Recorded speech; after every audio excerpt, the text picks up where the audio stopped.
నా మీద TV5 కానివ్వండి, ఆంధ్రజ్యోతి కానివ్వండి, ఈ ఎల్లో మీడియా అంతా నా మీద అబద్ధాలు చెరుగుతున్నారు. వీళ్ళందరినీ తిప్పికొట్టడానికి మీరు సిద్ధమా అని అడుగుతా ఉన్నా.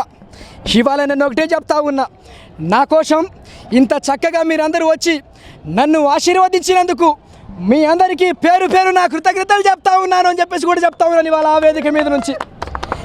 ఇవాళ నేను ఉన్నాను, నేను విన్నాను అని కూడా చెప్తా ఉన్నా. ఇక్కడ ఉన్న నా సోదరిమణులందరికీ చెప్తా ఉన్నా. మీ అందరికీ నేను ఒకటే చెప్తా ఉన్నా, వీళ్ళందరూ కలిసి వచ్చినా కూడా నా వెంట్రుక కూడా బీకలేరు వీళ్ళని చెప్పేసి కూడా చెప్తా ఉన్నాను ఇవాళ ఆ సభాముఖంగా. సార్, మొన్నటిదాకా చంద్రబాబు నాయుడు, పవన్ కళ్యాణ్ అనేటువంటి ఇప్పుడు మరి బీజేపీని కూడా కలుపుకున్నారు.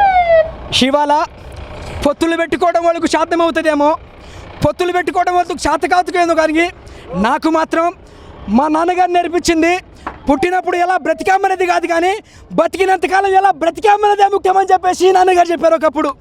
ఇవాళ నేను చెప్తా ఉన్నాను, మీ అందరికీ నేను ఉన్నాను, నేను విన్నాను అని కూడా చెప్తా ఉన్నాను ఇవాళ ఆ వేదిక మీద నుంచి. ఓకే, మరి రాబోయే రోజులు ఎలా ఉంటుంది అంటారు? మిమ్మల్ని అసెంబ్లీ కూడా రానివని చెప్పి పవన్ కళ్యాణ్ గారు అంటున్నారు. దత్తపుత్రుడు మాట్లాడుతూ ఉంటాడు, తనని సపోర్ట్ చేస్తున్న చంద్రబాబు నాయుడు గారు కూడా మాట్లాడుతూ ఉంటారు.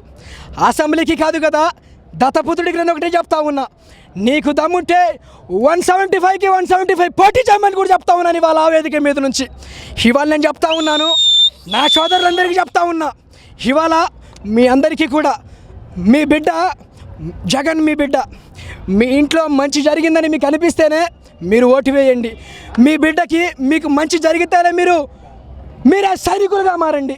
ఇవాళ నేను చెప్తా ఉన్నాను, ప్రతి అభ్యర్థిని గెలిపించుకునే బాధ్యత మనందరికీ ఉంది. ఇవాళ మేదరమెట్లలో వచ్చేసిన ప్రతి ఒక్క పేరున మీ అందరికీ కూడా నా శిరస్సు వంచి పాదాభివందనాలు తెలియజేసుకుంటా ఉన్నాను. ఇవాళ నేను ఒకటే చెప్తా ఉన్నా, ఇక్కడ రాసేది వీళ్ళు కాదు, ఇక్కడ రాసేది వీళ్ళు కాదు, పైన దేవుడు ఇక్కడ రాసి ఉంటే చంద్రబాబు నాయుడు గారు కదా, వాళ్ళు అబ్బా వచ్చిన అప్పుడేలని చెప్పేసి కూడా చెప్తా ఉన్నాను ఇవాళ ఆ వేదిక మీద నుంచి.